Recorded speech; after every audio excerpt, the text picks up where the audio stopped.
نحمده ونستعينه ونستغفره ونؤمن به ونتوكل عليه ونعوذ بالله من شرور أنفسنا ومن سيئات أعمالنا من يهده الله فلا مضل له ومن يضلله فلا هادي له ونشهد أن لا إله إلا الله وحده لا شريك له ونشهد أن سيدنا ومولانا محمدا عبده ورسوله أرسله بالحق بشيرا ونذيرا وداعيا إلى الله بإذنه وسراجا منيرا صلى الله تعالى عليه وعلى آله وأصحابه وسلم تسليما كثيرا كثيرا.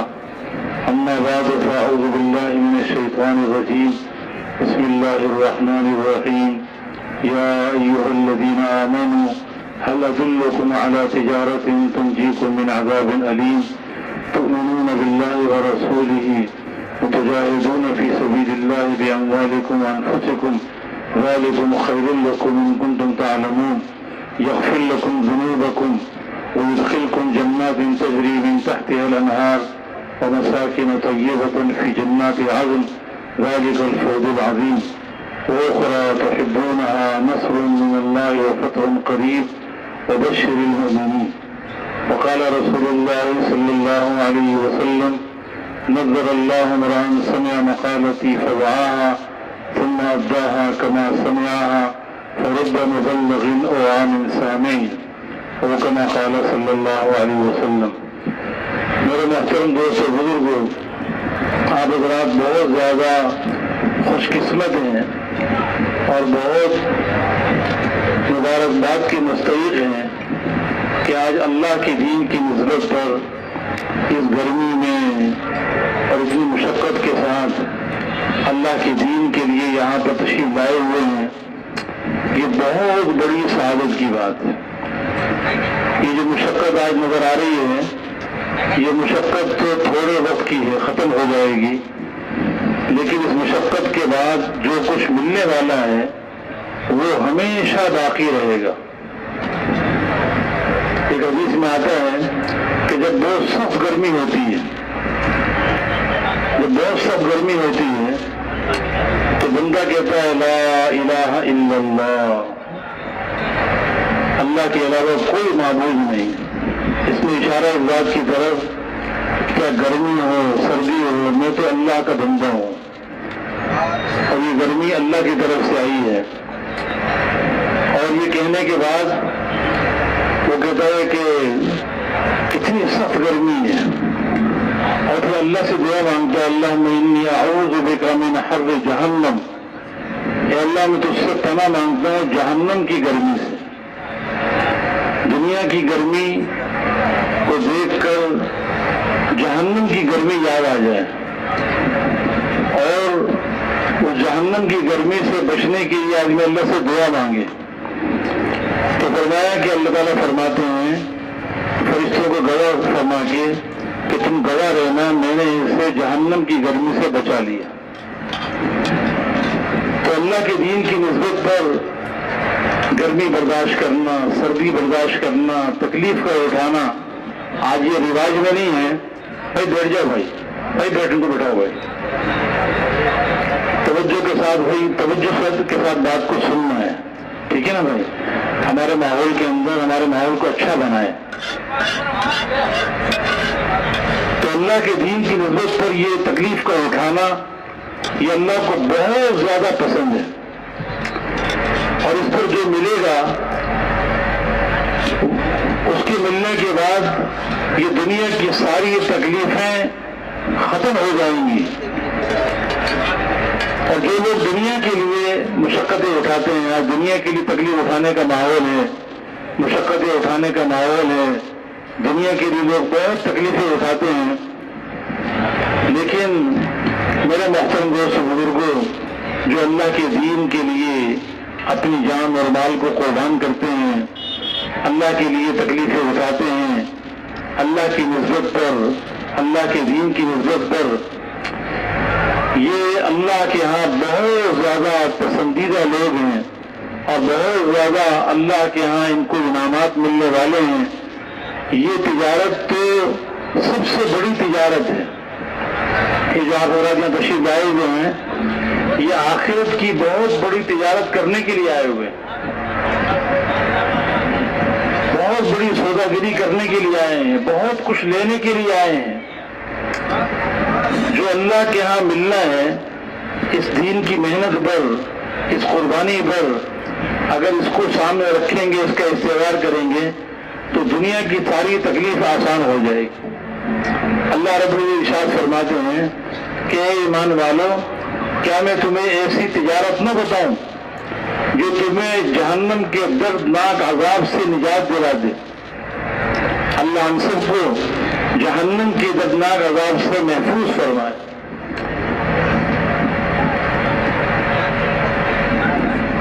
اے ایمان والو، کیا میں تمہیں ایسی تجارت نہ بتاؤں جو تمہیں جہنم کے دردناک عذاب سے نجات دلا دے۔ یہ سوال اللہ رب العزت اپنے بندے سے کر رہے ہیں، اور یہ سوال شوق پیدا کرنے کے لیے اور بندے کو اصل تجارت کا بتانے کے لیے، ایمان والوں کو، کہ دنیا کی جو تجارت ہے، دنیا کا جو نفع ہے یہ ختم ہو جانے والا ہے، لیکن آخرت کی جو تجارت ہے یہ تجارت ایسی ہے کہ اس کا نفع کبھی ختم نہیں ہوگا، اور یہ اتنا بڑا نفع ہے اس تجارت کا کہ اس تجارت کی وجہ سے تم جہنم کے دردناک عذاب سے بچ جاؤ گے۔ جہنم کے عذاب سے بچ جانا یہ اتنی بڑی کامیابی ہے اور اتنا بڑا نفع ہے کہ جو جہنم کے عذاب سے بچ گیا اور جنت میں داخل کر دیا گیا وہ تو کامیاب ہو گیا۔ فمن زحزح عن النار وادخل الجنة فقد فاز۔ جو جہنم کے عذاب سے بچا لیا گیا اور جنت میں داخل کر دیا گیا وہ کامیاب ہو گیا۔ اب وہ تجارت کیا ہے؟ جو جہنم کے دردناک عذاب سے نجات دلا دے، اور یہ یقینی بات ہے کہ جہنم کی گرمی، جہنم کی ازدحے اور جہنم کی آگ اور جہنم کا عذاب، وہاں کے بچھو، ان سے جو بچایا جائے گا تو کیا خیال ہے دنیا کی جو تکلیف ہے اس سے اللہ اس کو نہیں بچائیں گے؟ بڑے برتن میں چھوٹا برتن آ جاتا ہے، 1000 کے نوٹ میں 10 کے ساتھ کئی نوٹ آ جاتے ہیں۔ تو جو جہنم کے عذاب سے بچا لیا گیا تو اس کا مطلب تو یہ ہے کہ دنیا کی جو تکلیفیں ہیں اس کا تو آخرت کی تکلیف کے مقابلے میں کوئی مناسبت ہی نہیں ہے۔ ساری دنیا کے اندر جتنی بھی حالات ہیں، جتنی پریشانیاں ہیں، مصیبتیں ہیں، تکلیفیں ہیں، اس سب کو جمع کر لیا جائے تو ایک جہنمی پر کل جہنم کے اندر جو عذاب ہوگا اس عذاب کے مقابلے میں یہ ساری دنیا میں آج تک جتنی تکلیفوں کے پہاڑ دنیا میں انسانوں پر آئے ہیں اور جتنے موجود ہیں اور قیامت تک جتنی تکلیفیں آئیں گی اور جتنی مشقت کی شکلیں آئیں گی، ان سب کو اگر جمع کر لیا جائے تو ایک جہنمی پر جو جہنم میں عذاب ہوگا اس کے مقابلے میں یہ ایسے ہے جیسے قطرہ سمندر کے مقابلے میں۔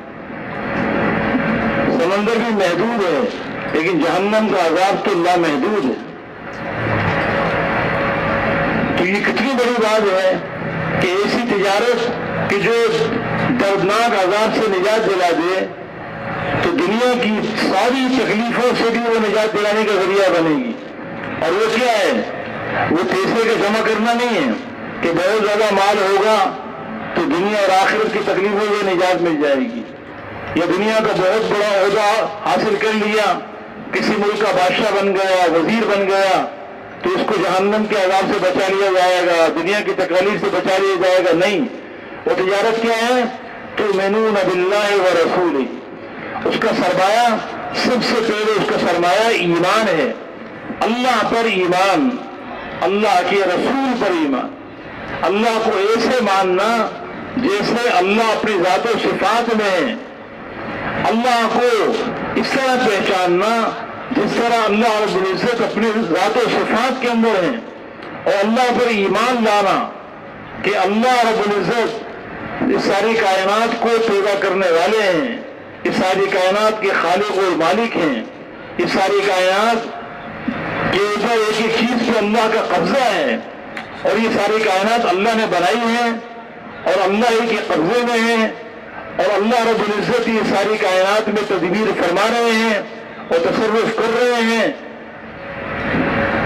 اس لیے اللہ پر ایمان لانا، اللہ کے غیر کا یقین دلوں سے نکل جائے اور ایک اللہ کی ذات کے یقین دلوں کے اندر پیدا ہو جائے.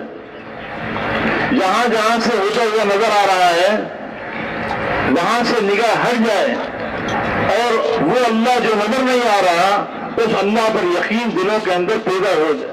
تو اللہ پر ایمان اور اللہ کے رسول پر ایمان، اللہ پر ایمان جتنا زیادہ مضبوط ہوتا چلا جائے گا اور دل کا رخ اللہ کی طرف ہوتا چلا جائے گا اتنا ہی یہ اللہ کے احکامات کا پابند بنتا چلا جائے گا.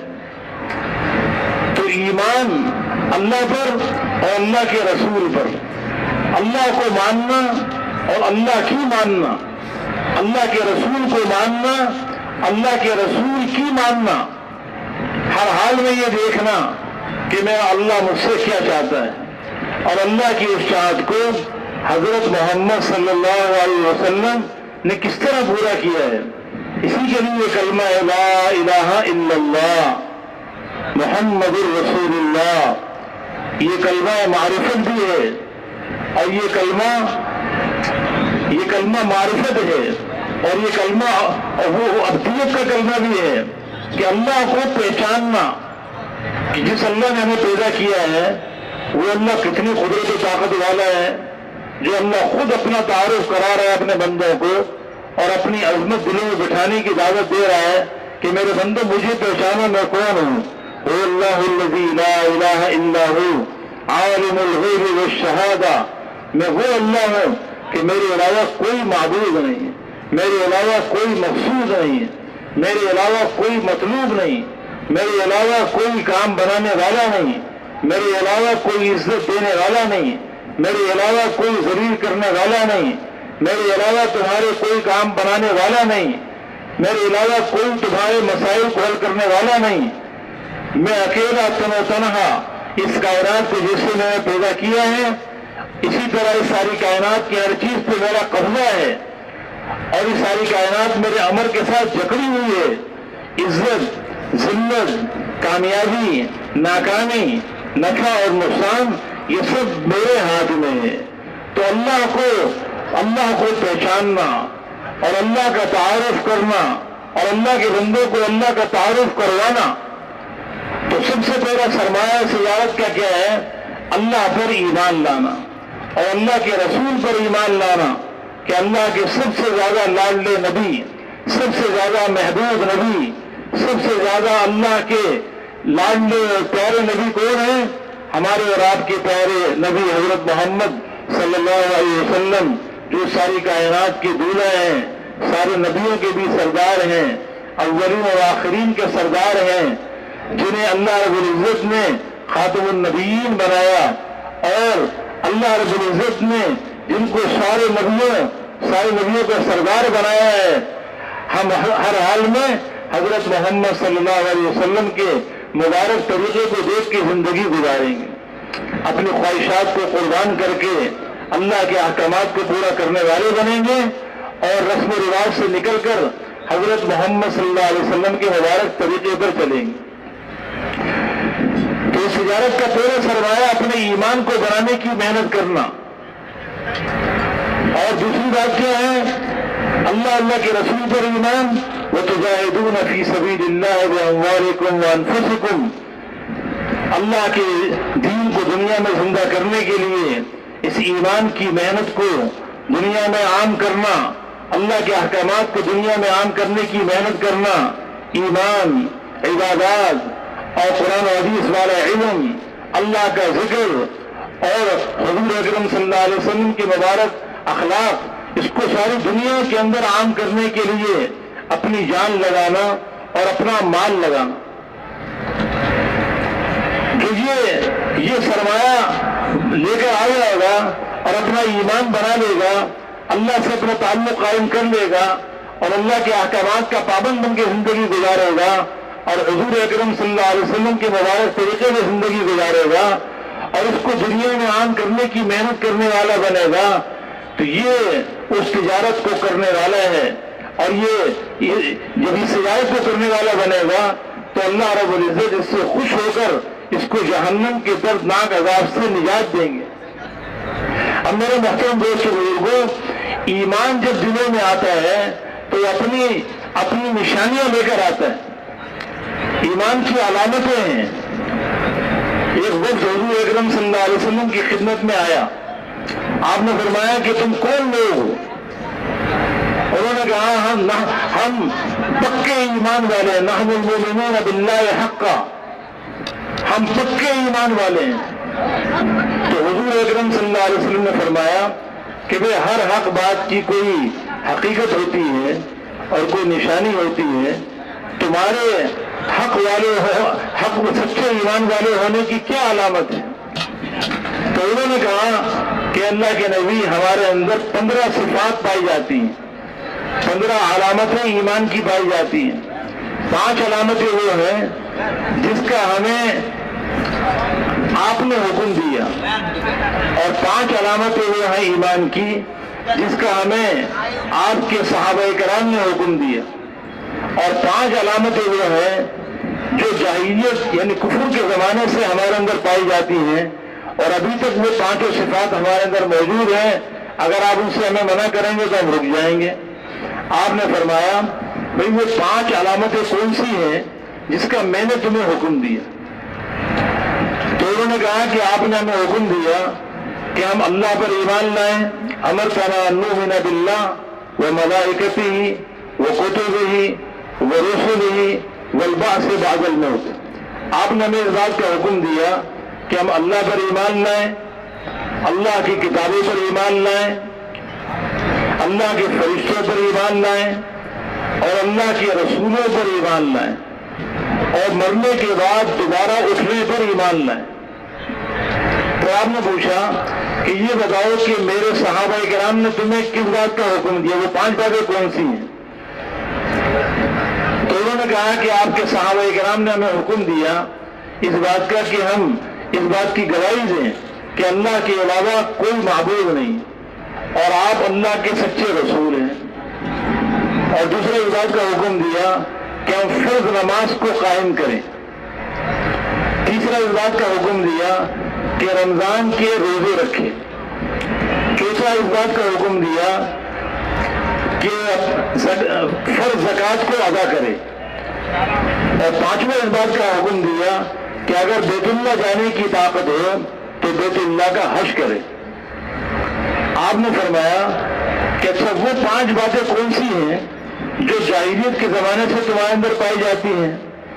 تو انہوں نے کہا کہ جاہلیت کے زمانے سے جو باتیں ہمارے اندر پائی جاتی ہیں ان میں ایک بات تو یہ ہے کہ الشکر عند الرخاء، ہمیں جب نعمت ملتی ہے، سہولت ملتی ہے، آسائشیں ملتی ہیں، تو دنیا کی نعمت کے ملنے پر ہم اللہ کا شکر ادا کرتے ہیں۔ شکر بہت بڑی دولت ہے، نعمت کے ملنے پہ شکر کرنا، اس سے اللہ رب العزت نعمت کو بڑھا دیتے ہیں۔ تو ایک صفت یہ ہے جاہلیت کے زمانے سے ہمارے اندر کہ ہمیں نعمت کے ملنے پر ہم شکر کرتے ہیں۔ والصبر عند البلاء، اور دوسری علامت یہ ہے، دوسری صفت یہ ہے کہ جب کوئی آزمائش آتی ہے، کوئی تکلیف آتی ہے ہمارے اوپر تو ہم صبر کرتے ہیں۔ تکلیف کے آنے پر صبر کرنا اور حکم پر جمے رہنا، نعمت کے ملنے پر اترانا نہیں بلکہ نعمت کے ملنے پر اللہ کو یاد رکھنا اور اس نعمت کے بارے میں جو اللہ کا حکم ہے اس کو پورا کرنا۔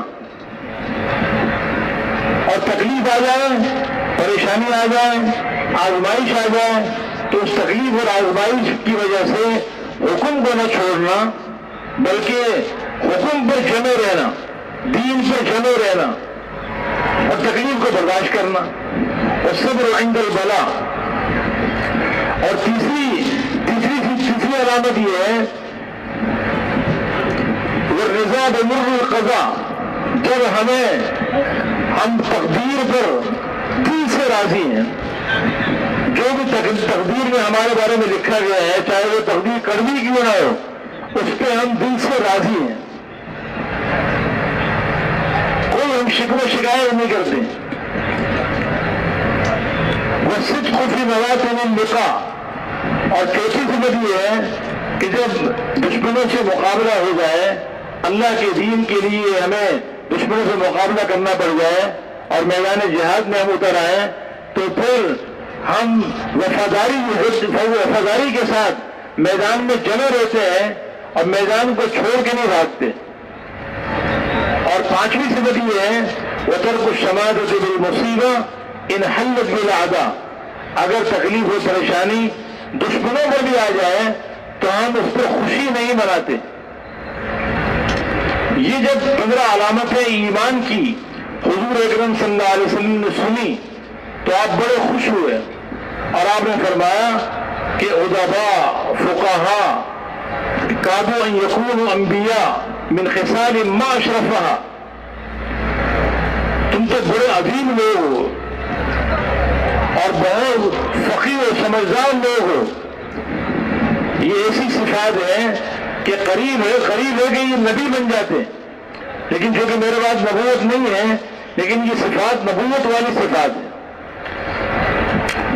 اور پھر آپ نے فرمایا کہ کتنی بہترین صفات تمہارے اندر پائی جاتی ہیں. پھر آپ نے فرمایا کہ کیا میں تمہیں ایسی 5 باتیں نہ بتاؤں کہ اگر وہ 5 باتیں تمہارے اندر آ جائیں تو اللہ رب العزت خیر کی ساری خوبیاں تمہارے اندر مکمل کر دے. تو انہوں نے کہا کہ ضرور بتائیے. آپ نے فرمایا لا تجمعوا ما لا تاکلون. اتنا مال جمع نہ کرو کہ جس کو تم کھا ہی نہ سکو. آج مال جمع کرنے کا نشہ ہے، اتنا مال جمع کرنے کا نشہ ہے کہ خود بھی نہیں کھا سکیں گے، اولاد بھی نہیں کھا سکے گی، پوتے پڑپوتے بھی نہیں کھا سکیں گے، لیکن مال جمع کرنے کا کام بنایا ہوا ہے. تو فرمایا کہ اتنا مال جمع نہ کرو کہ جس کو کھا ہی نہ سکو. وَلَا تَبْنُوا مَا لَا تَسْكُنُونَ. اور اتنے مکانات ایسے نہ بناؤ کہ جن میں رہ ہی نہ سکو. ضرورت کے لیے مال کمانا حلال طریقے کے ساتھ، اور مکان بنانا ہو تو بقدر ضرورت کے بناؤ. اتنا بڑا مکان نہ بناؤ کہ جس میں رہ نہ سکو. وَلَا تَنَافَسُوا فِي مَا غَدًا عَنْهُ تَزُولُونَ. اور وہ دنیا جس سے تمہیں چھوڑ کے آگے چلے جانا ہے، اس میں ایک دوسرے سے مقابلہ نہ کرو، ایک دوسرے کی ہرس نہ کرو. وَارْغَبُوا فِي مَا إِلَيْهِ تَسِيرُونَ وَفِيهِ تَخْلُدُونَ. اور وہ آخرت جس میں تمہیں ہمیشہ کے لیے رہنا ہے، جہاں تمہیں جانا ہے، اور اس آخرت کی رغبت پیدا کرو. وَاتَّقُوا اللَّهَ الَّذِي إِلَيْهِ تُحْشَرُونَ وَعَلَيْهِ تَقْدَمُونَ. اور ڈرو اس اللہ سے جس کے بعد تم سب کو جمع ہونا ہے اور جس کے بعد تم کو پیش ہونا ہے. اس اللہ سے ڈرو. یہ 5 صفات اگر تمہارے اندر آ گئی تو تمہارے اندر خیر کی، ایمان کی ساری خوبیاں اللہ جمع کر دے. اس لیے ایمان کی محنت کر کے ایمان والی صفات کو حاصل کرنا، ایمانی علامات کو حاصل کرنا. فرمایا کہ اذا سرت کا حسنتوں کا وساعت کا سیئتوں کا فانت مومن. جب نیکی تجھے خوش کر دے اور گناہ پریشان کر دے تو تو ایمان والا ہے. ایمان والا جب نیک اعمال کرتا ہے تو اس کا دل خوش ہو جاتا ہے. ابھی آپ یہاں تشریف لائے ہوئے ہیں اور ایمان کے مجلس میں بیٹھے ہوئے ہیں، ایمانی اعمال میں لگے ہوئے ہیں.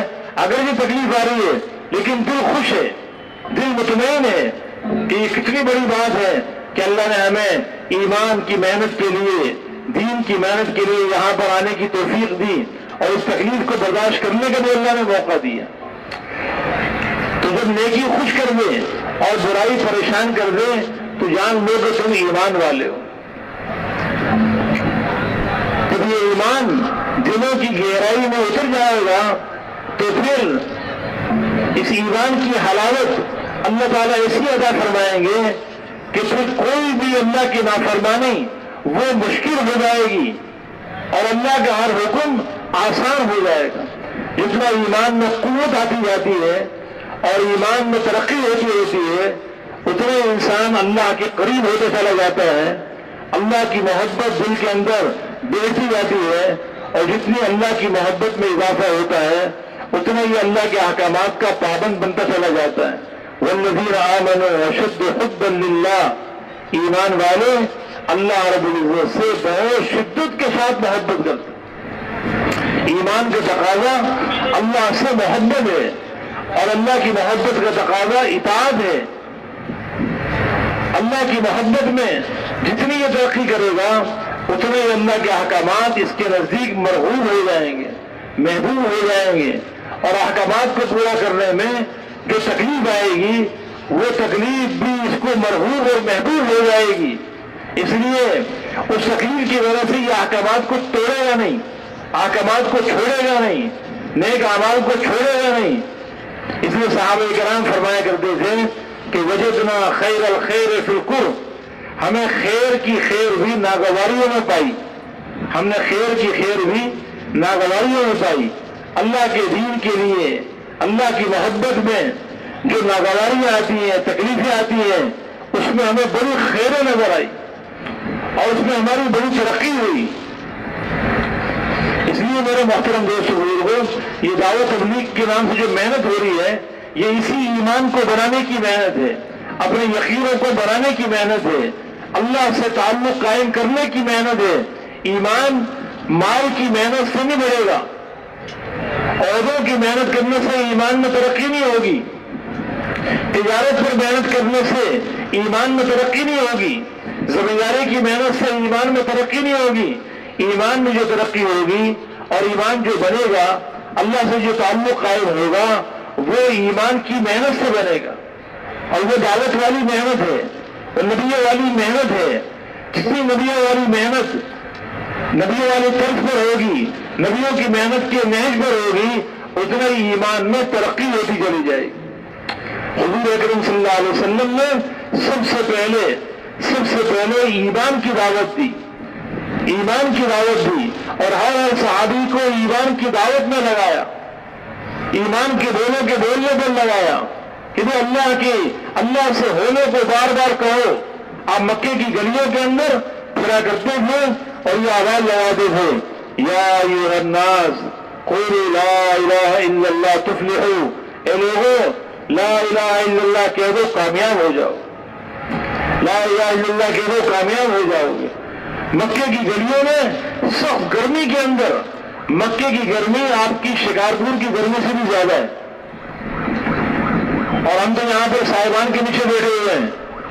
ہمارے اور آپ کے پیارے نبی حضرت محمد صلی اللہ علیہ وسلم مکے کی گلی میں سخت دھوپ کے نیچے آپ لوگوں کے پیچھے گھروں میں بار بار جاتے تھے، اور اکیلے، اور پورا مکہ کفر سے بھرا ہوا، کافروں کے گھر پہ جاتے تھے اور جا کے یہ آواز لگاتے تھے کہ لوگوں لا الہ الا اللہ پڑھو کامیاب ہو جاؤ گے۔ اللہ سے ہوتا ہے، اللہ کے غیر سے نہیں ہوتا، اور کامیابی اور ناکامی، عزت و ذلت اللہ کے ہاتھ میں ہے۔ اس لیے اللہ کے بندے بن کے زندگی گزارو، اللہ تمہیں دنیا اور آخرت میں کامیاب کر دے۔ یہ آواز آپ مکے میں لگاتے تھے، جو ایمان لے آتا اسے بھی اسی دعوت کی محنت میں لگا دیا کرتے تھے۔ اس لیے کہ دعوت سے سب سے زیادہ ایمان میں ترقی دعوت دینے سے ہوتی ہے۔ ایمان کے بولوں کا بولنا اور ایمان کی باتوں کو سننا اور ایمان کی نگاہ سے ہر چیز کو دیکھنا اور اسی کو سوچنا، یہ ذریعہ ہے دلوں کے اندر ایمان کی حقیقت کے اترنے کا۔ اور پھر جب اللہ کے احکامات متوجہ ہو تو اس وقت اللہ کے ہر حکم کو حضرت محمد صلی اللہ علیہ وسلم کے مبارک طریقے پہ پورا کرنا، اس حکم کے پورا کرنے میں جو تکلیف آ جائے، جو پریشانی آ جائے، جو ناگواری آ جائے، اس کو برداشت کرنا، یہ اور ایمان کی ترقی کا ذریعہ بنتا ہے، ایمان کے بڑھانے کا ذریعہ بنتا ہے۔ تو حضور اکرم صلی اللہ علیہ وسلم اپنے سارے صحابہ کرام کو ایمان کی محنت میں ڈالتے گئے، ایمان کی محنت میں ڈالتے گئے، اور ایمان صحابہ کرام کا بڑھتا گیا۔ دعوت کے ذریعے ایمان میں قوت آتی چلی گئی، احکامات کے پورا کرنے سے ایمان میں اور ترقی ہوتی چلی گئی۔ یہاں تک کہ صحابہ کرام ایمان کی چوٹی پر پہنچے اور اس ایمان کی چوٹی پر پہنچے کہ پھر ان کے ایمان کو کسوٹی بنایا گیا اور ان کے ایمان کو معیار بنایا گیا اور یہ اعلان ہوا کہ فَإِنْ آمَنُوا بِمِثْلِ مَا آمَنْتُمْ بِهِ فَقَدْ اهْتَدَوْا۔ اگر یہ ساری دنیا کے انسان ایسا ایمان لے آئے جیسے تم ایمان لائے ہو، یعنی میرے صحابہ اکرام ایمان لائے ہیں، تو پھر یہ ہدایت یافتہ ہو گئے۔ اس لیے ہم بھی نیت کریں کہ ہم بھی ایمان کی محنت کے ذریعے اپنے ایمان کو بڑھانے کی کوشش کریں گے۔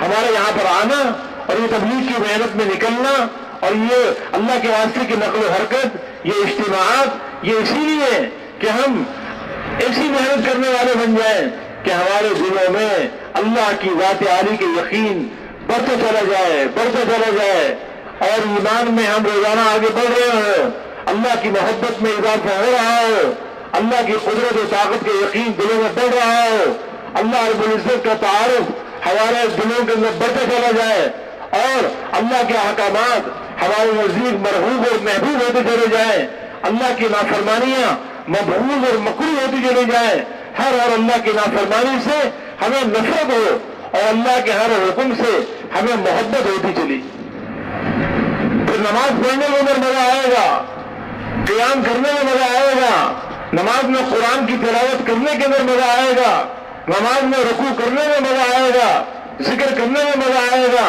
تلاوت کرنے کے اندر مزہ آئے گا، اور یہ اللہ کے سامنے کھڑے ہو کر اللہ کے احکامات کو پورا کر کے اس کو وہ خوشی ہوگی جو دنیا کے اندر دنیا کے خزانوں کے ملنے سے وہ خوشی نہیں ہوتی، جو خوشی اللہ کے حکم کو پورا کرنے میں ہو۔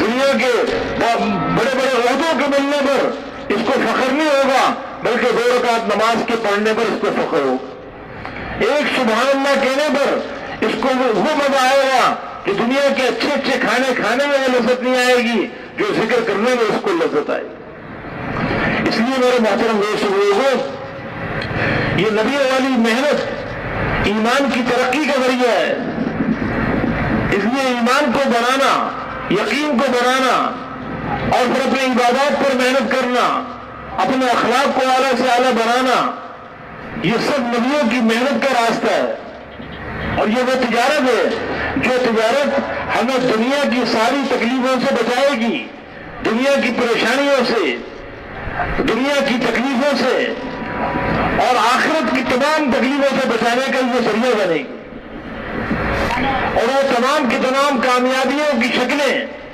جو ایک انسان سوچ سکتا ہے، وہ ساری کی ساری کامیابیاں اللہ رب العزت اس ایمان اور اعمال پر اور ایمان اور اعمال کی محنت پر اللہ تعالیٰ عطا فرمائیں، اس لیے کہ اللہ رب العزت کے سارے وعدے، اللہ رب العزت کے سارے وعدے وہ ایمان اور اعمال پر ہیں۔ من عمل صالحا من ذکر و انثى وهو مؤمن فلنحيينه حیاة طیبہ، جو نیک عمل کرے گا، جسم سے نکلنے والا اس کا عمل نیک ہے اور اس کا دل ایمان سے بھرا ہوا ہے، اللہ کے تعلق سے بھرا ہوا ہے، تو اللہ تعالیٰ فرماتے ہیں کہ ہم اسے ضرور بضرور دنیا میں پاکیزہ زندگی عطا فرمائیں، دنیا کی زندگی اس کی پاکیزہ بنے گی، اور پاکیزہ زندگی میں کیا ہوگا؟ اس پاکیزہ زندگی میں اللہ رب العزت ایک تو اس کو دل کا اطمینان دیں گے، الذین آمنوا وعملوا الصالحات سيجعل لهم الرحمن ودا، اللہ رب العزت اس کی محبت لوگوں کے دلوں میں ڈالیں گے،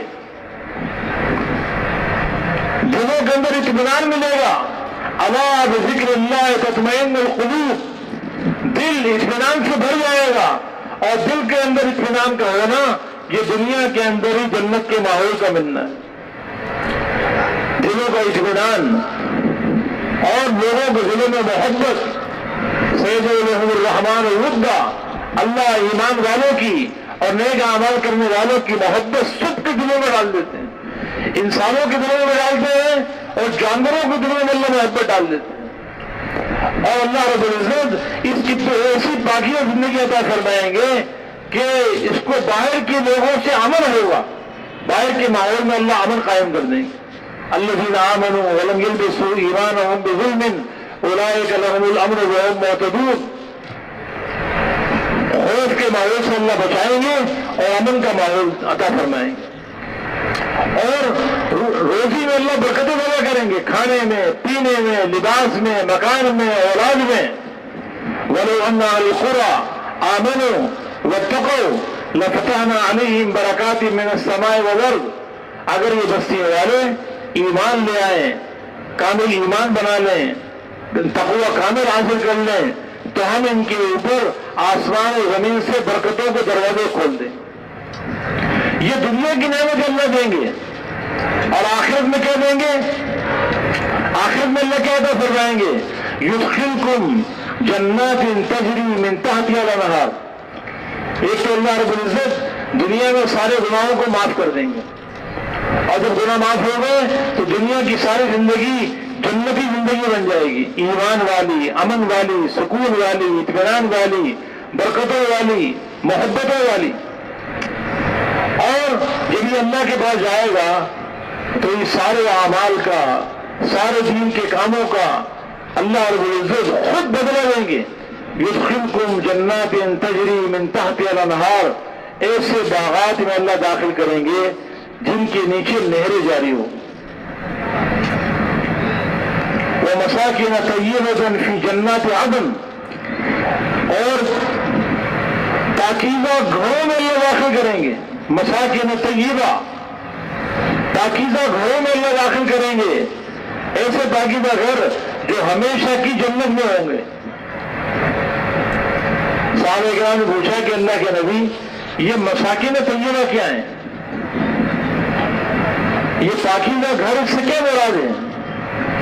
تو حضور اکرم صلی اللہ علیہ وسلم نے ارشاد فرمایا، اس کا مفہوم ہے کہ ان فی الجنۃ قصرا من لؤلؤۃ، جنت میں ایک محل ہے موتی کا بنا ہوا، لہ 70 دارا من یاقوتۃ حمراء، اس محل کے 70 بڑے بڑے اس میں حال ہیں، سرخ یاقوت کے بنے ہوئے۔ فی کل دار 70 بیتا من زمرد خضراء، ہر اس بڑے حال میں 70 کمرے بنے ہوئے ہیں سب زمرد کے۔ فی کل بیت 70 سریرا، ہر کمرے میں 70 مسیریاں لگی ہوں گی۔ علی کل سریر 70 فراشا، ہر مسیری پہ 70 بستر لگے ہوئے ہوں گے۔ اور علی کل فراش جاریہ، ہر بستر پہ جنت کی ایک حور اس کا انتظار کر رہی ہوگی۔ اب آپ اندازہ لگائیں کہ جنت کا محل موتی کا محل ہے، اس میں 70 بڑے بڑے حال، ہر حال میں 70 کمرے، ہر کمرے میں 70 مسیریاں، ہر مسیری پہ 70 بسترے، ہر بسترے پہ جنت کی ایک حور بیٹھی ہوگی۔ آپ حساب لگانا، آج گرمی تو لگ رہی ہے آپ لوگوں کو، لیکن اس گرمی میں آپ حساب لگاؤ گے تو مزہ آ جائے گا کہ دیکھو کیسی یہ دنیا کی تکلیف ہم برداشت تو کر رہے ہیں، لیکن اس میں اللہ رب العزت کیسے کیسے انعامات دے رہا ہے، کیسے کیسے محلات اللہ تعالیٰ دیں گے۔ تو یہ حساب لگا کے بتانا کہ جنت کی کتنی حوریں ملیں گی آپ کو۔ جنت میں موتی کا محل، اس محل کے 70 بڑے بڑے کمرے یاقوت کے بنے ہوئے، ہر بڑے کمرے میں 70 کمرے سب زمرد کے بنے ہوئے، ہر کمرے کے اندر 70 مسیریاں، ہر مسیری پہ 70 بسترے، اور ہر بسترے پہ جنت کی حور بیٹھی۔ وفی کل دار 70 مائدۃ، اور ہر کمرے کے اندر 70 دسترخوان لگے ہوں گے۔ علی کل مائدۃ 70 لونا من الطعام، ہر دسترخوان پہ 70 قسم کے کھانے رکھے ہوئے ہوں گے۔ ہر کمرے میں 70 دسترخوان، اور ہر دسترخوان پہ کتنے قسم کے کھانے؟ 70 قسم کے کھانے۔ تو 70 کو 70 سے آپ ضرب دیں کتنے کھانے ہو گئے؟ اور ہر کمرے کے اندر فی کل دار 70 وصیفا ووصیفۃ، ہر کمرے میں 70 خادم اور 70 خادمائیں ان کی خدمت کے لیے ہو۔ ایک سے بہترین محلات اللہ تعالیٰ عطا فرمائیں گے۔ آج دنیا میں اللہ کے لیے یہ گرمی برداشت کی، تکلیف اٹھائی، اپنے گھر بار کی جدائیوں کو برداشت کیا، مٹی اور گارے کے گھروں میں ان کی جدائیوں کو برداشت کیا۔ اللہ تعالیٰ جنت کے اندر یاقوت کی موتیوں کے محل اللہ بنا کے دیں گے، سونے اور چاندی کے محلات میں اللہ جگہ دیں گے۔ دنیا کے اندر دنیا کے کھانے قربان کیے، جنت کے کھانے اللہ کھلائے گا۔ اور جنت کے کیسے کھانے اللہ تعالیٰ کھلائے گا؟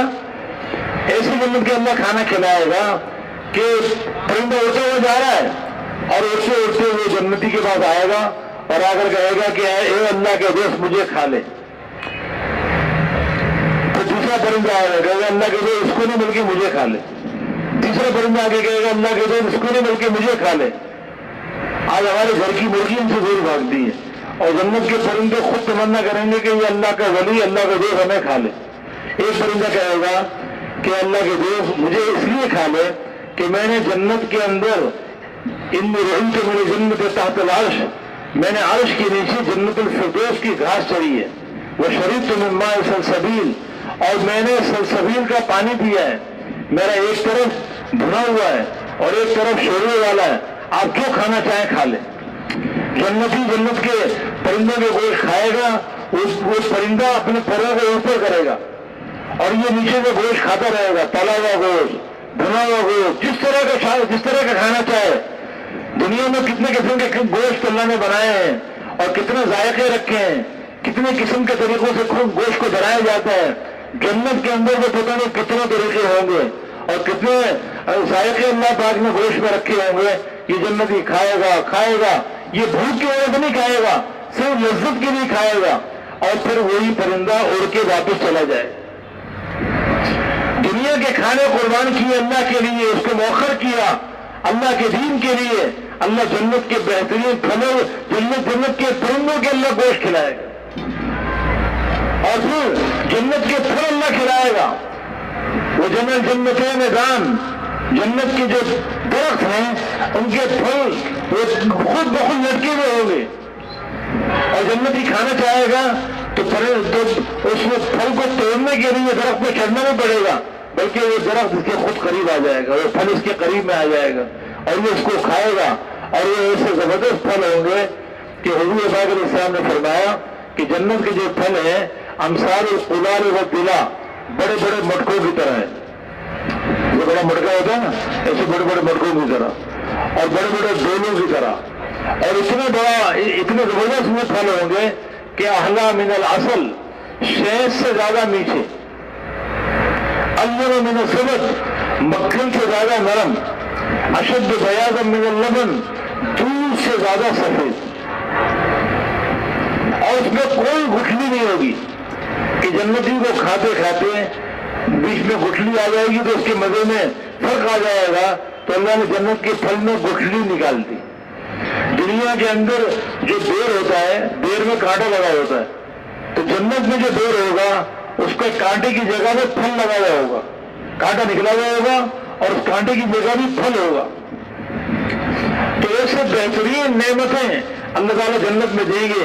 دنیا کی عورتوں کی جدائی کو برداشت کیا، اللہ جنت میں جنت کی حوروں سے نکاح کریں گے۔ اور جنت کی حور کیسی ہوگی؟ جس کی تعریف اللہ تعالیٰ خود قرآن میں کرے، آپ بتاؤ کہ وہ کتنی زیادہ خوبصورت حور ہوں، فیہن قاصرات الطرف۔ اللہ تعالیٰ فرما رہے ہیں جنت کے اندر جو حوریں ہوں گی ان کی نگاہیں اپنے خاوندوں پر بند ہوں گی اور ان کے خاوندوں کی نگاہیں ان پہ بند ہوں گی۔ جنت کی حوریں وہ اپنے خاوندوں کے علاوہ کسی کو نہیں دیکھیں گی، اور جنتی اپنی حوروں کے علاوہ کسی اور کو نہیں دیکھیں گے۔ اور موٹی موٹی آنکھوں والی حور مقصورات فی الخیام، وہ حوریں جو خیموں کے اندر بند ہوں گی۔ حور سے کہا جاتا ہے جس کو دیکھ کر انسان کی آنکھیں حیرت میں پڑ جائیں، اس کو دیکھ کر انسان کیا ہو جائے گا؟ حیرت میں پڑ جائے گا۔ ایسی وہ خوبصورت ہوں گی کہ اللہ تعالیٰ خود ان کی تعریف کر رہے ہیں، کأنہن الیاقوت والمرجان، ایسا لگے گا جیسے گویا کہ یاقوت اور مرجان کے موتیوں میں پڑی ہوئی۔ اگر وہ آسمان دنیا پہ ظاہر ہو جائے نا، جنت کی حور آسمان دنیا پہ ظاہر ہو جائے، لو اطلعت علی الارض لملأت ما بین الارض والسماء ریحا، تو زمین سے لے کے آسمان تک ساری جتنی فضا ہے یہ خوشبو سے مہک جائے۔ اتنی اس میں خوشبو ہے کہ اگر صرف وہ جھانک لے، اس دنیا میں جھانک لے، آسمان دنیا سے جھانک لے، تو زمین سے لے کے آسمان تک یہ جتنی بھی خلا ہے یہ ساری کی ساری خلا خوشبو سے معطر ہو جائے، مشرق سے مغرب، شمال سے جنوب، یہ سارا کا سارا معطر ہو جائے۔ وَلَمَلَأَتْ مَا بَيْنَ الْأَرْضِ وَالْأَرْضِ وَالسَّمَاءِ رِيحًا، اور زمین و آسمان سے لے کے ساری جگہ یہ خوشبو سے معطر ہو جائے، اور مشرق سے مغرب، شمال سے لے کے جنوب تک یہ ساری کی ساری فضا، یہ یعنی سارا کا سارا جہان یہ جگمگا اٹھے وہ جنت کی حور کے سرے جھانکنے کی وجہ سے، اور ساری دنیا کی جتنے دہریے ہیں، جتنے کافر ہیں، جتنے بے ایمان ہیں، اگر اس حور کو دیکھ لیں تو بغیر کسی دعوت دینے والے کی دعوت کے اللہ پر ایمان لیں کہ جو اللہ ہے، جس اللہ نے اس حور کو بنایا ہے وہ اللہ کتنا خوبصورت ہو۔ حضور پاک صاحب نے فرمایا کہ تمہیں معلوم ہے کہ جنت کی حور تمہیں کن ہاتھوں سے ہاتھ لگائے گی؟ اگر لو ان بنانا من بنانها بدا لغلب ضوء ضوء الشمس كما تغلب الشمس ضوء النجوم، اگر وہ انگلی کا پورا جنت کی حور اس کا انگلی کا پورا یہ دنیا میں ظاہر ہو جائے تو سورج اس کے سامنے ایسے غروب ہو جائے اور ایسے بے نور ہو جائے جیسے سورج کے نکلنے کے بعد ستارے بے نور ہو جاتے۔ انگلی کا پورا اتنا خوبصورت ہوگا تو جنت کی حور کتنی خوبصورت ہو۔ اور حدیث میں آتا ہے کہ جنتی جب اس کے چہرے کو دیکھے گا، اس کے رخسار کو دیکھے گا تو یرا خدہ فی خدہا اصفى من المرآد، یرا وجهه فی خدہا اصفى من المرآد، جنتی جب جنت کی حور کو دیکھے گا تو اس کے رخسار میں، اس کے چہرے میں اپنا چہرہ شیشے سے زیادہ صاف نظر آئے گا۔ تو آدمی شیشے کے سامنے کھڑا ہوتا ہے اور شیشے کو دیکھنا چاہے تو شیشے کو دیکھتے ہوئے کیا نظر آتا ہے؟ اپنا چہرہ نظر آتا ہے۔ تو جنتی جب جنت کی حور کو دیکھے گا، اس کے چہرے کو دیکھے گا، اس کے چہرے میں اپنا چہرہ نظر آئے گا اور شیشے سے زیادہ صاف نظر آئے گا۔ اتنی خوبصورت اللہ نے وہ حوریں بنائی ہیں۔ آج دنیا میں اللہ کے لیے اپنی جان اور مال کی قربانی کرنے، ایمان کی محنت، عبادات کی محنت، علم کی محنت، اللہ کے ذکر کی محنت، اخلاق کو بنانے کی محنت، نیتوں میں اخلاص پیدا کرنے کی محنت، اللہ کے دین کے لیے نقل و حرکت، اللہ کے بندوں کے پاس بارے بارے پھرنا، اللہ کے بندوں کی خیر خواہی اور ہمدردی کو دل میں لے کر لوگوں کے پیچھے مارے پھرنا، آج یہ تھوڑی قربانی دے دیں تو پھر اللہ رب العزت جنت کی ایسی نعمتیں اللہ دے گا اور ایسی نعمتیں اللہ عطا فرمائے گا جس کا دنیا میں تصور نہیں کر سکتے۔ عادت لعبادی الصالحین ما لا عین رات، میں نے اپنے نیک بندوں کے لیے، اللہ تعالیٰ فرماتے ہیں میں نے اپنے نیک بندوں کے لیے ایسی نعمتیں تیار کی ہیں جو کسی آنکھ نے دیکھی نہیں۔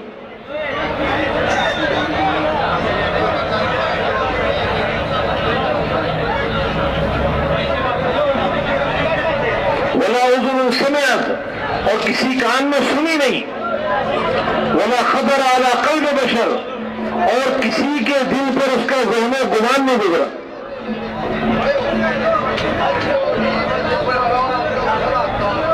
قرآن پاک میں لوگوں فرماتے ہیں وَنَحْشُرُ الْمُتَّقِينَ إِلَى الرَّحْمَنِ وَفْدًا، يَوْمَ نَحْشُرُ الْمُتَّقِينَ إِلَى الرَّحْمَنِ وَفْدًا، ہم قیامت کے دن متقی لوگوں کو، اللہ سے ڈرنے والوں کو، جنہوں نے دنیا میں اللہ کو راضی کر کے زندگی گزاری، اللہ کے احکامات کے مطابق زندگی گزاری، اپنی خواہشات کو قربان کیا اور اللہ کے احکامات کو پورا کرنے کے لیے دنیا میں جان مال کی قربانیاں دی، ہر قسم کی ناگواریوں کو برداشت کیا، ہم ایسے متقی لوگوں کو ہم کل رحمان کے پاس ایک وفد بنا کے لے کے جائیں گے، مہمان بنا کے لے کے جائیں گے۔ تو حضرت علی رضی اللہ عنہ نے پوچھا کہ اللہ کے نبی، جو وفد ہوا کرتا ہے وہ تو سوار ہو کے جاتا ہے، وفد تو سوار ہو کے جاتا ہے، تو آپ نے فرمایا کہ ہاں، جو اللہ کے پاس جنتی جائیں گے اور جب اللہ کے پاس ہم کو جمع کیا جائے گا تو وہ سواریوں پر جائیں گے، سواریوں پر جائیں گے۔ اور فرمایا کہ مذہب تو اللہ رقبن، وقت جو ہوتا ہے وہ تو سواروں کو جاتا ہے. تو حضور پاک علیہ السلام نے ارشاد فرمایا کہ ہاں والذی نفس محمد بیدی انہم اذا خرجوا من قبورہم استقبلوا بنوق بیض لها اجنحہ. قسم ہے ذات کی جس کے قبضے میں محمد کی جان ہے صلی اللہ علیہ وسلم. یہ اللہ کے نیک بندے جو دنیا میں اللہ کے دین کے لیے تکلیفیں اٹھاتے رہے، مشقتیں اٹھاتے رہے، گناہوں سے اپنے آپ کو بچاتے رہے اور اللہ کے احکامات کو پورا کرتے رہے، گرمی سردی برداشت کی، تکلیفیں اٹھائی، ناگواریاں برداشت کی اور تقویٰ کے اعلی مقام پر پہنچے ہیں. یہ جب اپنی قبروں سے نکلیں گے تو ان کے استقبال کے لیے سفید خوبصورت چمکدار اونٹنیاں ان کے استقبال کے لائی جائیں گی. بہت خوبصورت اونٹنیاں سفید رنگ کی چمک رہی ہوں گی، اونٹنیاں بھی وہ ان کے استقبال کے لائی جائیں گی. اور وہ ایسی اونٹنیاں ہوں گی لہا اجنحہ، ان کے پر ہوں گے. آپ اگر دنیا میں کوئی اونٹنی دیکھی جس کے پر ہے بھائی؟ جنت میں دیکھیں گے انشاءاللہ، دیکھیں گے نا انشاءاللہ. اسی لیے بیٹھے نا اللہ کو راضی کرنے کے لیے، ورنہ کون اپنے گھر کو چھوڑ کر اپنے آرام کو قربان کر کے اللہ کے دین کے لیے اس جگہ پر آتا ہے. تو وہاں پر ان کے استقبال کے لیے ایسی سفید اونٹنیاں چمکدار لائی جائیں گی جن کے پر ہوں گے. اور وہ اونٹنیاں پاؤں پر چلیں گی نہیں بلکہ وہ اڑیں گی. جنتی ان پہ بیٹھے گا اور جنتیوں کو بٹھانے کے بعد یہ پرندے کی طرح اڑتی ہوئی جائیں گی اور اتنی تیز اڑیں گی کہ خود وہ ہے مدہ بصرہا، ان کا پہلا قدم وہاں جا کے لگے گا جہاں تک نگاہ جاتی ہے، حد نگاہ تک. ایک قدم اتنا دور تک جائے گا کہ جہاں تک نگاہ جاتی ہے. یہ جنتی، یہ سارے کے سارے جنتی اپنے اپنے سواریوں پر بیٹھیں گے، اپنی اپنی ہوٹلوں پر بیٹھیں گے اور یہ سب اللہ کے دربار کی طرف جا رہے ہوں گے. جب یہ جنت کے دروازے پر پہنچیں گے، جب جنت کے دروازے پر پہنچیں گے تو فَإِذَا حَلَقَةٌ مِّن يَاقُوتَةٍ حَمْرَاءٍ عَلَى صَفَائِهِ الذَّهَبِ. تو جنت کا جو دروازہ ہے اس کی جو پارٹ بنے گا، دروازے کے پارٹ ہوتے ہیں، تو جنت کے دروازے کے جو پارٹ ہیں وہ سونے کے بنے ہوئے ہیں. کس کے بنے ہوئے ہیں؟ یہ سونے کے دروازے ہیں وہ. اور اس دروازے میں یاقوت کے موتی کی کنڈی لگی ہوگی. یہ دروازے میں کنڈی لگی ہوتی ہے تو یاقوت کی موتی کی کنڈی لگی ہوگی. وَإِذَا شَجَرَةٌ عَلَى بَابِ الْجَنَّةِ، اور جنت کے دروازے پر ایک درخت ہوگا. اس درخت کے نیچے سے دو چشمے جاری ہوں گے. ایک چشمے کے بارے میں حکم ہوگا جنتیوں کو کہ اس سے وضو کرو. تو جنتی اس چشمے سے وضو کریں گے. جب وضو کر لیں گے تو ان کے باہر کی ساری جو میل کچیل سارا کا سارا ختم ہو جائے گا. دوسرے چشمے کا حکم ہوگا وہ اس کا پانی پیو. تو جنتی اس چشمے کا پانی پئیں گے. اس کا جو پانی پئیں گے تو ان کے چہروں پر نعمتوں کی تراوٹ آ جائے گی، اندر کی گندگی بھی نکل جائے گی اور باہر کی بھی سارا میل کچیل ختم ہو جائے گا. اندر سے بھی پاک اور باہر سے بھی پاک، صاف ہو جائیں گے. پھر جنتی جنت کے دروازے کو بجائیں گے. فَيَضْرِبُونَ الْحَلَقَةَ الصَّفِيحَةَ، یہ جنت کے دروازے کو بجائیں گے. وہ جو کنڈی، یاقوت کی جو کنڈی لگی ہوئی ہے اس کنڈی کو بجائیں گے. حضور اکرم صلی اللہ علیہ وسلم حضرت علی رضی اللہ تعالیٰ عنہ کو یہ بیان کرتے ہوئے فرمانے لگے کہ اے علی، کاش جنتی جب وہ کنڈی بجائیں گے اس سے جو موسیقی کی آواز نکلے گی، کاش تم وہ آواز سن لیتے تو تمہیں مزہ آ جاتا کہ وہ آواز کتنی سریلی ہوگی. وہ جب کنڈی بجائیں گے تو ایسی زبردست موسیقی کی آواز نکلے گی کہ وہ آواز جنت کی حوروں کے کان میں پہنچے گی، ان کی بیویوں کے کان میں جائے گی. تو ان کی بیویوں کے کان میں آواز پہنچے گی تو وہ ساری جھوم اٹھیں گی اور کہیں کہ ہمارے خاوند آ گئے، فَيَبْلُغُ كُلَّ حَوْرًا أَنَّ زَوْجَهَا قَدْ أَقْبَلَ، جنت کی حوروں کو پتہ چل جائے گا کہ ہمارے خاوند آ گئے، ہم تو ان کی انتظار میں بیٹھی ہوئی تھی یہاں پہ۔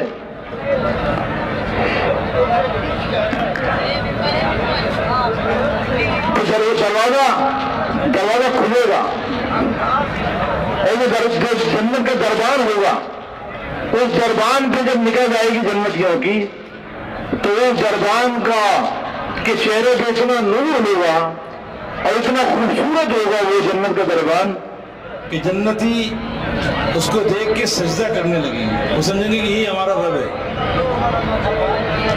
حضور پاک علیہ السلام نے فرمایا کہ اگر اللہ رب العزت نے ان بندوں کو اپنا تعارف دنیا میں نہ کرا دیا ہوتا تو یہ فاصلہ ہوگا، بہت بڑا مکان، یہ تو گفٹ کے طور پہ، تحفے کے طور پہ دیا جائے گا، اور یہ کمرہ ایسا ہوگا کہ مبنی علی جندر النور والیاقوت، موتی اور یاقوت کی چٹان کے اوپر بنا ہوا ہوگا۔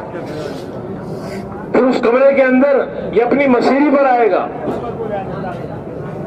اور مسیری کے اوپر یہ دیکھے گا کہ جنت کی حور بیٹھی ہوئی، اور جنت کی حوریں جب جنتی جنت میں داخل ہوں گے تو جنت کی حوریں مل کر گھیچ جائیں گی، اور ان کو دیکھ کر وہ جھوم اٹھیں گی اور کہیں گے نحن الناعمات فلا نبأس ابدا ونحن الراضیات فلا نسخط ابدا ونحن الخالدات فلا نزعن ابدا طوبى لمن كان لنا وكنا له، ہم ہمیشہ اپنے خاوندوں سے راضی رہیں گی، کبھی ناراض نہیں ہوں گی، ہمیشہ نعمتوں میں رہیں گی، کبھی تنگی ہم پر نہیں آئے گی، ہم ہمیشہ ساتھ رہیں گی، کبھی اپنے خاوندوں کو چھوڑ کر نہیں جائیں گے۔ یہ سارا اکرام کن کا ہوگا؟ جو دنیا میں اپنی خواہشات کا خون کر کے احکامات کو پورا کرنے والے ہیں۔ فَأَمَّا مَنْ طَغَىٰ وَآثَرَ الْحَيَاةَ الدُّنْيَا فَإِنَّ الْجَحِيمَ هِيَ الْمَأْوَىٰ، جس نے دنیا میں سرکشی اختیار کی اور دنیا کی زندگی کو آخرت پہ ترجیح دی، اس کا ٹھکانہ جہنم ہے۔ وَأَمَّا مَنْ خَافَ مَقَامَ رَبِّهِ وَنَهَى النَّفْسَ عَنِ الْهَوَىٰ فَإِنَّ الْجَنَّةَ هِيَ الْمَأْوَىٰ، اور جو اپنے رب کے سامنے کھڑے ہونے سے ڈر گیا اور اپنے نفس کو خواہشات سے دور رکھا، احکامات کو پورا کرنے والا بنا، خواہشات کو قربان کیا احکامات کو پورا کرنے کے لیے، اس کا ٹھکانہ جنت ہو۔ آج دنیا میں مقابلہ ہے، ایک طرف خواہشات ہے اور ایک طرف احکامات ہیں۔ خواہشات، نفس تو خواہش کی طرف دعوت دیتا ہے، ان النفس لامارۃ بالسوء، انسان کا نفس یہ اس کا دشمن ہے، یہ برائی کا حکم دیتا ہے، تو یہ اپنے نفس کی چاہتوں کو نہیں پورا کرے گا بلکہ یہ اللہ کے احکامات کو پورا کرنے والا بنے گا۔ آج یہ اللہ کے احکامات کو پورا کرے گا، اس کی نفس پہ چوٹ پڑے گی، اس کی خواہشات ٹوٹیں گی، اس کی حاجتیں ٹوٹیں گی، اس کی دنیا کی ضروریاتوں پہ چوٹ پڑے گی، لیکن یہ احکامات کو پورا کرنے لگے گا اور اللہ کے احکامات کو اور اللہ کے دین کو دنیا میں زندہ کرنے کے لیے اپنی جان کی بازی لگانے والا بنے گا، جان بھی لگائے گا، مال بھی لگائے گا، تو اس کی اس قربانی پر، اللہ کے دین کے لیے قربانی کرنے پر اللہ کے راستے میں نکلے گا اور اس پہ گرمی برداشت کرے گا، سردی برداشت کی، لوگوں کی کڑوی کسیری برداشت کی، کھانا قربان کیا، پینا قربان کیا، اپنی دنیا کی چاہتوں کو قربان کر دیا، گھر بار کی جدائی کو برداشت کیا، تو کل اللہ رب العزت اس کا بڑا زبردست اکرام و اعزاز فرمائیں گے اور اس کی خواہشات کو اعلیٰ پیمانے پہ اللہ پورا کریں گے، اعلیٰ پیمانے پہ۔ لبنتم من، ایسا محل کہ لبنتم من ذهب ولبنتم من فضہ، جس کی ایک اینٹ سونے کی اور ایک اینٹ چاندی کی ہوگی، ملاتها المسک، اس کا گارا مشک کا ہوگا، حسباہ اللؤلؤ، اس کی کنکریاں موتی کی بنی ہوں گی، وہ حشیش و زعفران، اور اس کی گھاس زعفران کی ہوگی، وہ سقف و عرش الرحمن، اور اس کی چھت اللہ کا عرش ہو۔ ایسی مزیدار زندگی اللہ تعالیٰ عطا فرمائیں گے جس کا دنیا میں تصور نہیں کیا جا سکتا۔ آج موقع ہے میرے محترم دوستوں بزرگوں، آج اللہ کے لیے اپنی جانوں کو لگا دیں، اللہ کے لیے اپنے آپ کو قربان کر دیں، اللہ کے لیے کڑوی کسیری کو برداشت کر لیں، تکلیفیں اٹھا لیں، تو کل مزے ہی مزے ہیں۔ صحابہ کرام بڑے عقل مند تھے، حضور پاک علیہ السلام نے ارشاد فرمایا، ایک مرتبہ آپ نے ارشاد فرمایا کہ قوموا الی جنت عرضها کعرض السماء والارض، بڑھو اٹھو اسی جنت کی طرف جس کی چوڑائی زمین آسمان کے برابر، ایسی جنت کی طرف بڑھو، اٹھو اسی جنت کی طرف جس کی چوڑائی زمین اور آسمان کے برابر ہے۔ تو ایک صحابی ہے حضرت عمیر بن حمام رضی اللہ تعالیٰ، وہ کہنے لگے کہ اللہ کے رسول، ایسی جنت کہ جس کی چوڑائی زمین آسمان کے برابر ہوگی؟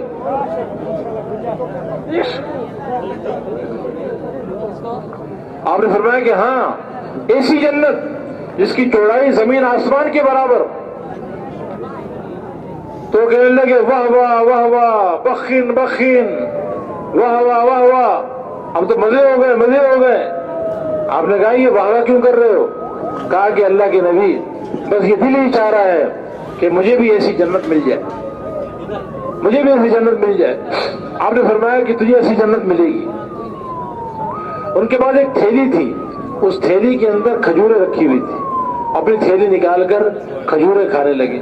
ابھی 2-3 کھجوریں کھائی تھی تو ایک دم دل میں خیال آیا کہ یہ جتنی کھجوریں اس تھیلی میں ہیں، یہ جب تک میں کھاؤں گا یہ تو بہت زمانہ گزر جائے گا، اتنی بڑی جنت میں جانے میں دیر کرنا اور کھجوروں کی وجہ سے۔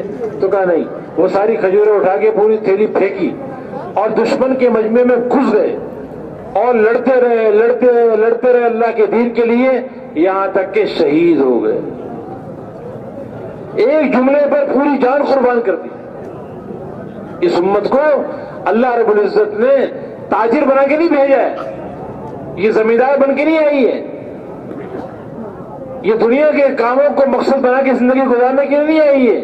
یہ امت تو حضور اکرم صلی اللہ علیہ وسلم کی امت ہے، اور حضور اکرم صلی اللہ علیہ وسلم آخری نبی ہیں، خاتم الانبیاء ہیں، آپ کے بعد کوئی نبی آنے والا نہیں ہے۔ اس لیے جو کام حضور اکرم صلی اللہ علیہ وسلم کو اللہ نے دیا ختم نبوت کے برکت سے، وہی کام اللہ نے اس امت کو عطا فرمایا ہے۔ اس امت کا بچہ بچہ، اس امت کا جوان، اس کا بوڑھا، اس امت کے مرد اور عورتیں، ان سب کو اللہ رب العزت نے حضور اکرم صلی اللہ علیہ وسلم والا کام دیا ہے۔ ہم دائی ہیں، ہم حضور پاک علیہ السلام کے کام والے ہیں۔ تاجر بعد میں، زمیندار بعد میں، ڈاکٹر انجینئر بعد میں، ہم پہلے مسلمان ہیں، اور ہم حضور اکرم صلی اللہ علیہ وسلم کے امتی ہیں، اور حضور اکرم صلی اللہ علیہ وسلم کے کام والے ہیں۔ اللہ کے کلمہ بلند کرنا، اللہ کے دین کو دنیا میں زندہ کرنا، اللہ کے احکامات کو دنیا میں عام کرنا، یہ ہمارا کام ہے۔ اس کے لیے اللہ نے ہمیں بھیجا ہے،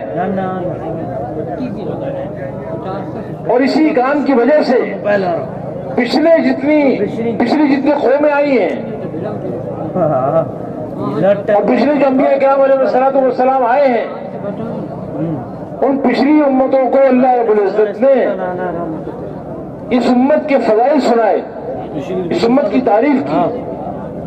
پچھلی جو آسمانی کتابیں آئی ہیں، وہ جو آسمانی کتابوں میں اس امت کے فضائل بتائے گئے، اسی کام کی وجہ سے۔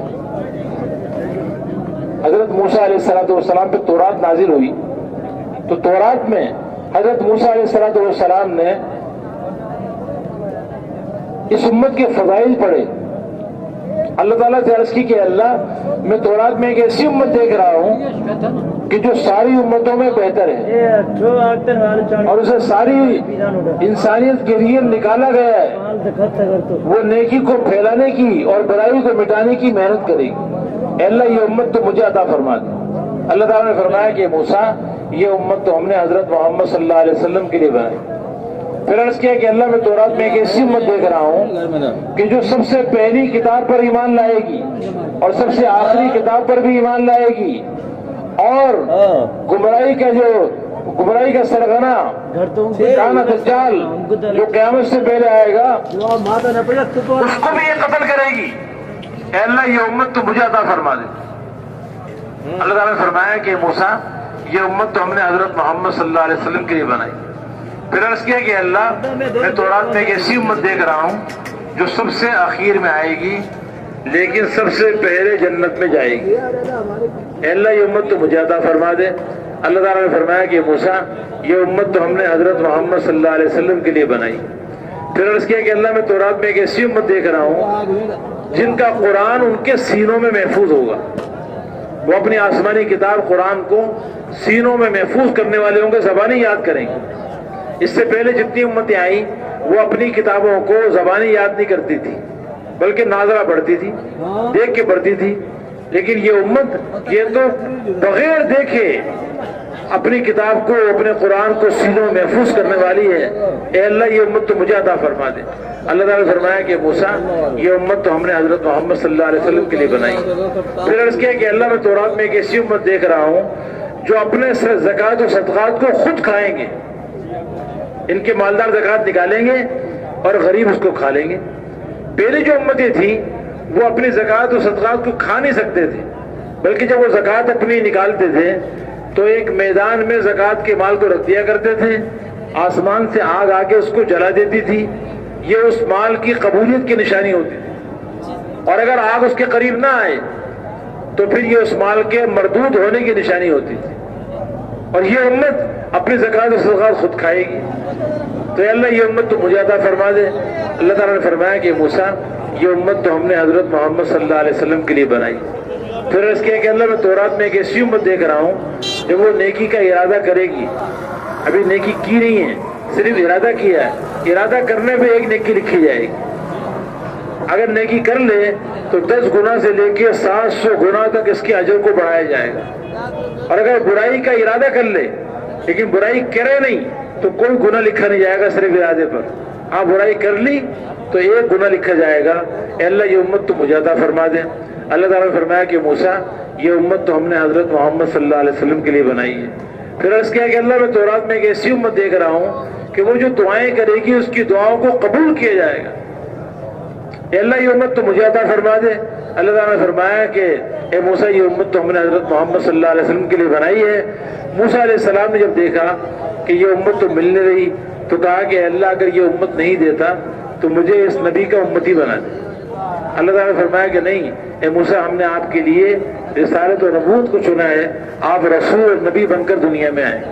تو آپ اندازہ لگائیں کہ اس امت کو اللہ نے کتنے فضائل دیے ہیں، اور یہ فضائل کس وجہ سے کہ اس کو نبیوں والا کام ملا ہے، نبیوں والی محنت ملی ہے۔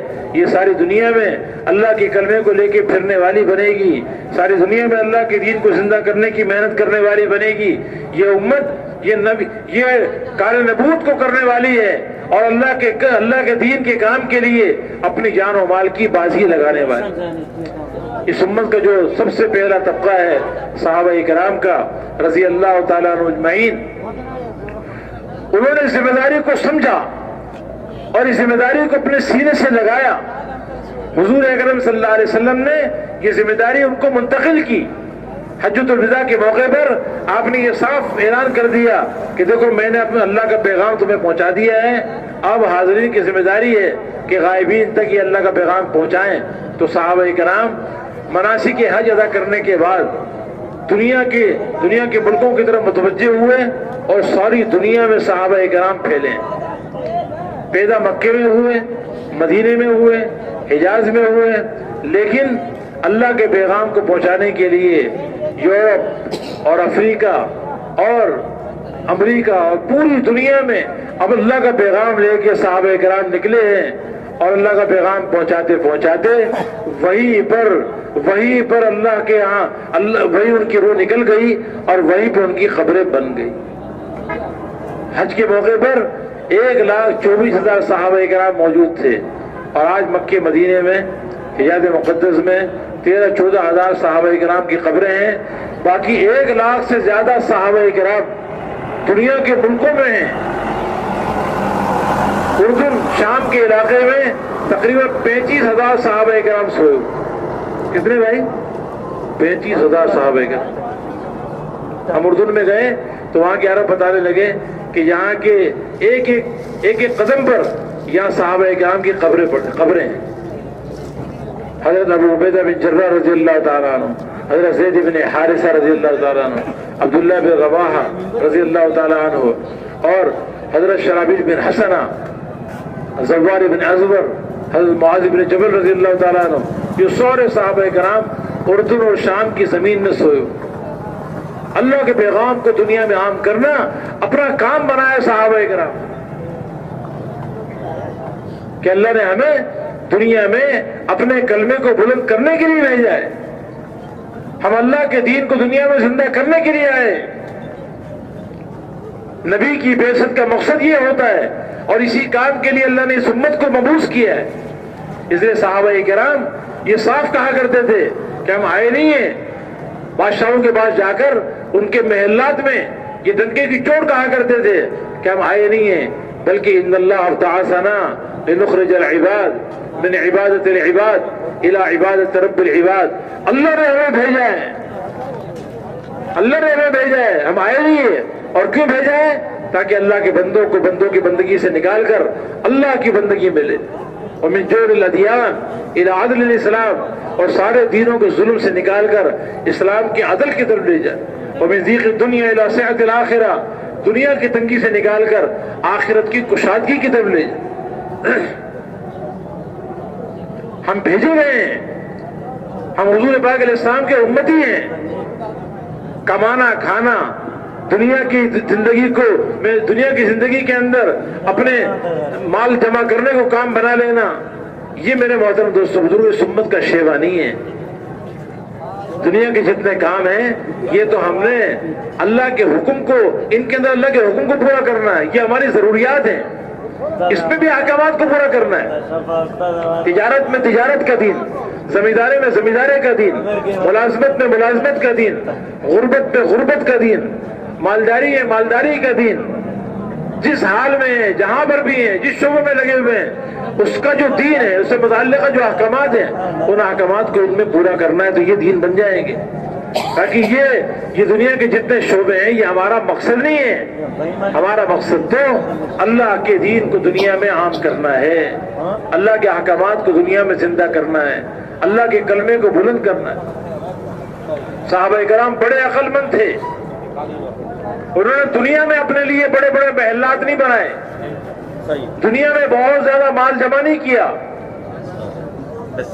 وہ آخرت کے بنانے والے تھے، آخرت کو سامنے رکھ کے زندگی گزارنے والے تھے. اگر اللہ نے ان کو دنیا بھی دی تھی تو اس دنیا کو بھی آخرت کے بنانے میں لگایا.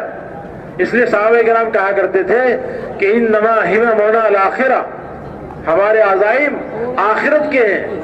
ولیست ہممنا دنیا، ہمارے عزائم دنیا کے نہیں ہیں، ہمارے عزائم آخرت کے ہیں. ہم آخرت بنانے کے لیے آئے، اپنی بھی اور ساری دنیا کے انسانوں کی آخرت بنانے کی محنت کرنے کے لیے.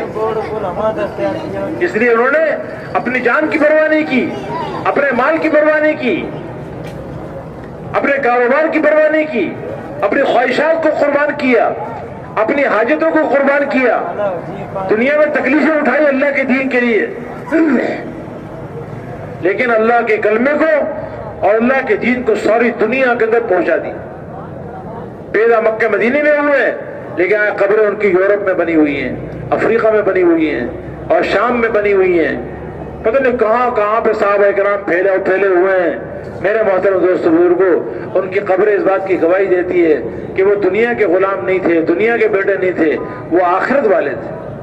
ہم بھی صحابہ کرام کے نقش قدم پر حضور اکرم صلی اللہ علیہ وسلم والی ذمہ داری کو اپنے سینے سے لگائیں اور حضور اکرم صلی اللہ علیہ وسلم والے کام کو اپنا کام بنانے کا عزم کریں اور صحابہ کرام کی طرح اپنی جان و مال کو اللہ پہ قربان کرنے کا جذبہ ہمارے دلوں میں.